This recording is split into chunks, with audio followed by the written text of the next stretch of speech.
विशेष अधिवेशन बोलवलं माझा काही विरोध नाही.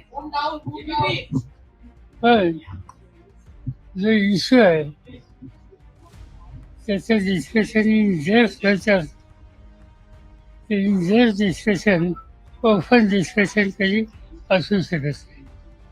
आता याच्या आधी एक दोनदा इन्सिडेंट झाले. एक दोनदा इन्सिडेंट झाल्याच्या नंतर डिफेन्स मिनिस्टरने मला आणि काही लोकांना बोलवलं.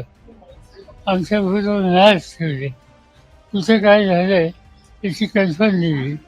कॅज्युअल्टी आणि डॅमेजेसचं काय झालं त्याचं त्यांनी आम्हाला सांगितलं. त्या गोष्टी बाहेर बोलायच्या नसतात.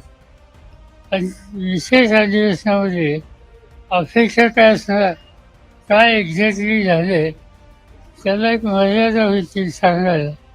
बोलायचं असेल तर हरकत नाही, पण त्यापेक्षा वन टू वन म्हणजे अगदी वन टू वन म्हणजे वन नाही, पण 10-20 लोकांना वेगवेगळ्या बोलवलं, त्यांना एक्सप्लेन केलं, लॅब दाखवला.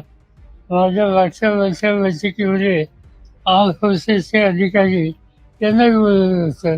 त्यांनी आम्हाला फॅक्ट सांगितलं. त्याचा जो उपयोग होतो तो सभागृहात त्या सगळ्या गोष्टीचा लाभ घेत आहेत.